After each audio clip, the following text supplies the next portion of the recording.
okay? You need a minute? Cool. Okay.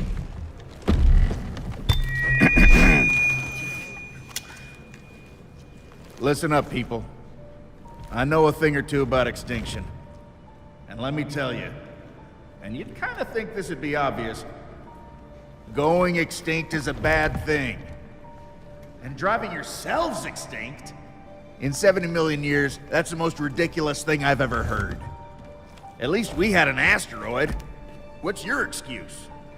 You're headed for a climate disaster, and yet every year governments spend hundreds of billions of public funds on fossil fuel subsidies.